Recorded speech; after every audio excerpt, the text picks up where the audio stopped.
Hello, this is Renjit Philip. Thank you for listening to FS Brew. If you enjoyed this episode, I'll be grateful if you can subscribe to the podcast and leave us a review. This will help us to reach more awesome listeners like you. Thank you.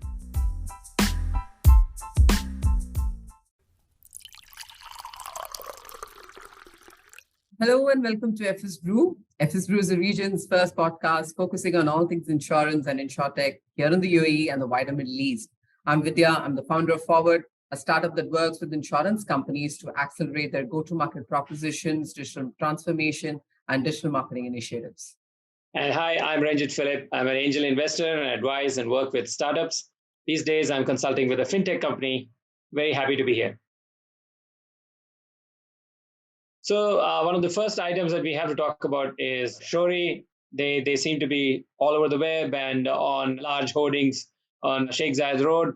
This is a new insurtech aggregator. As far as we can see, it's been licensed by UAE Central Bank very recently in March 2022, right, Vidya? Yeah, absolutely. So they're painting the town blue all over. So it's a very interesting proposition. It looks well done in terms of the whole digital experience, well executed, but also backed by a big group in IHC. So really big group, so quite well funded, clearly, and therefore they're able to afford this wonderful ATL campaign. I found a couple of things quite interesting and standing out.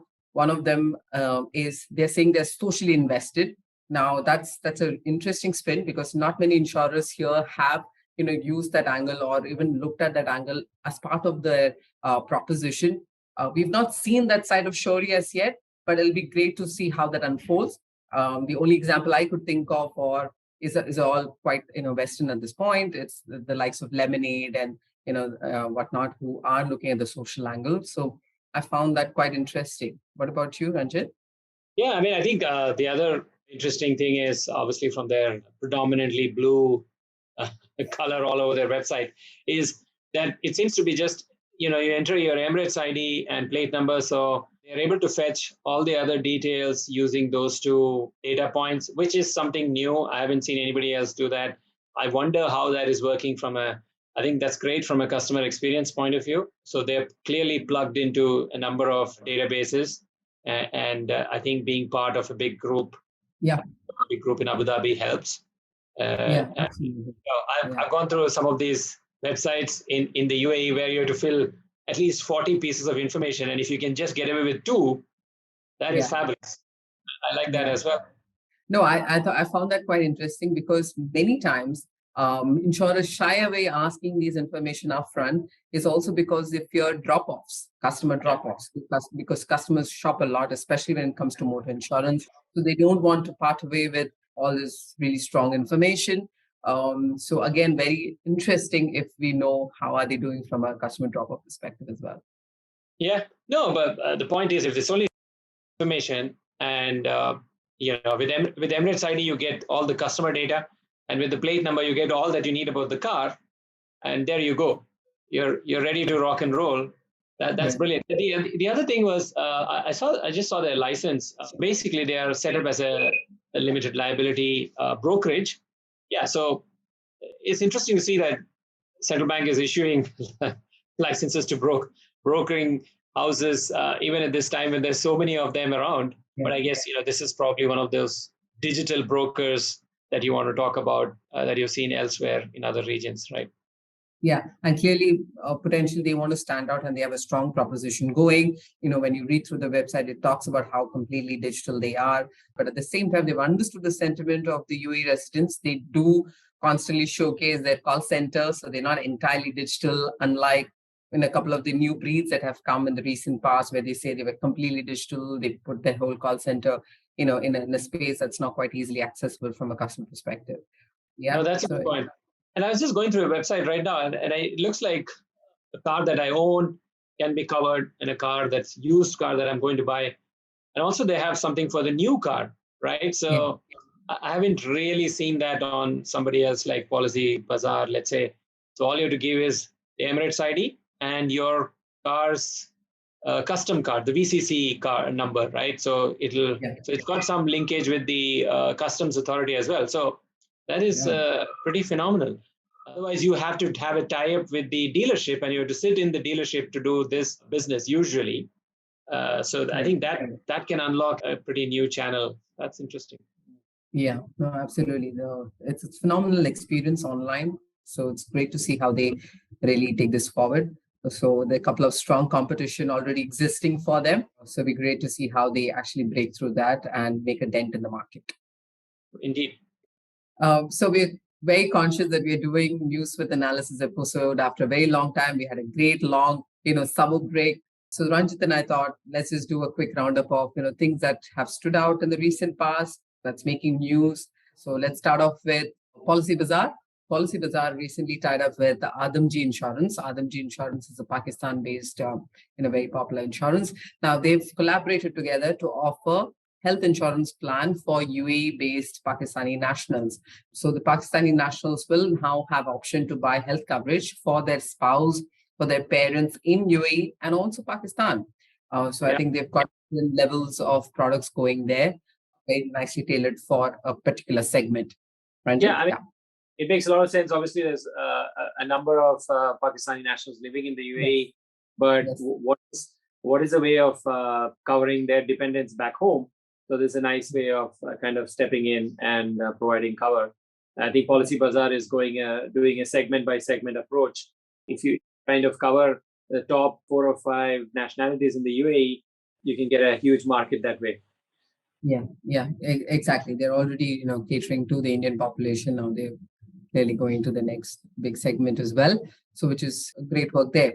And just sticking on to Policybazaar itself, Ranjit, these guys have recently tied up with SALAMA Insurance as well to provide non-GCC spec exclusive motor insurance. So that's available through Policybazaar exclusively. So that's another recent activity these guys have taken up.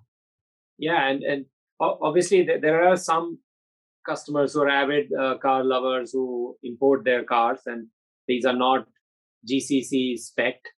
There's reluctance on part of many insurers to cover these, and that's another sort of uncatered segment that they're trying to get into, which makes a lot of sense. Yeah, but also looks like there's volumes to substantiate and really create this product. So it's also an interesting market trend to perhaps note. Yeah. Talking about Salama, they've been pretty active in tying up with a number of insurtechs. We've seen that they have been at the front of pet insurance. They're looking at partnership with Welex. We talked to them in an episode.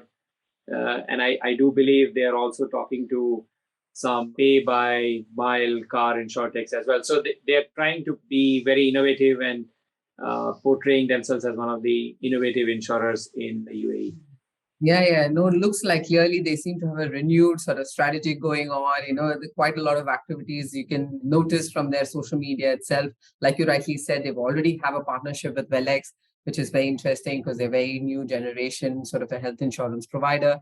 Then they've also launched pet insurance, going by the recent trend.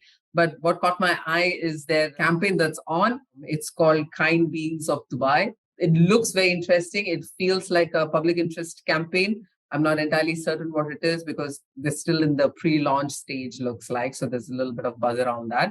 But very interesting and very exciting from Salama's perspective to come up with all sorts of initiatives. Yeah, I mean, there is an advantage of being associated with this, sort of the new wave, if you will, is that at least you break through the clutter. Listen, we are talking about them. We wouldn't have been doing it if they had not been doing so many new things, right? So, and the customers also kind of start to feel that this is a new Salama trying to do things differently.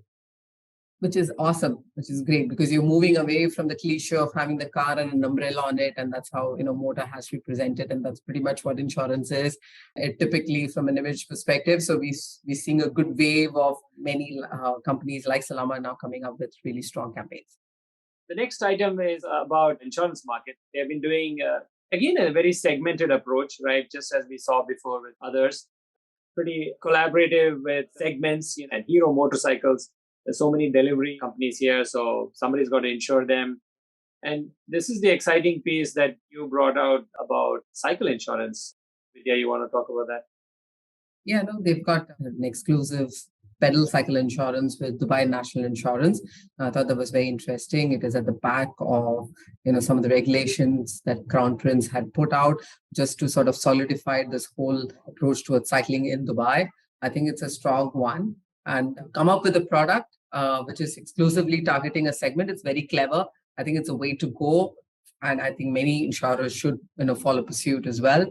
But yeah, so insurance market anyway has been doing a number of these small to big to medium size activities just to keep the whole news piece going.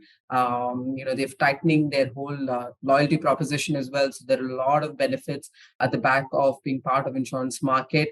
So they're doing many of those micro to semi-macro initiatives. And of course, not to forget, this great TikToking that Avinash has been doing his way into insurance is quite exciting. It's filling up their entire LinkedIn feed as of now. Right. No, absolutely. He's definitely trying to make insurance a little more fun. I was speaking to him a few months back, and he was saying there's even My Alfred toys coming in. So I don't know whether I'm allowed to talk about that, but stay tuned. There's going to be some exciting stuff happening there. Okay, that's very, very exciting. But, to be honest, in TikTok, at this point, the share of voice when it comes to insurance only lies with the insurance market. So we have to give them credit for, quite being there. Yeah, I mean, I think this is one of the questions that many social media managers ask themselves. Hey, are my customers on TikTok?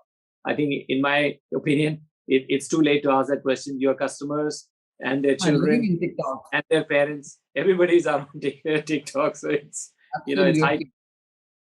Absolutely. Yeah.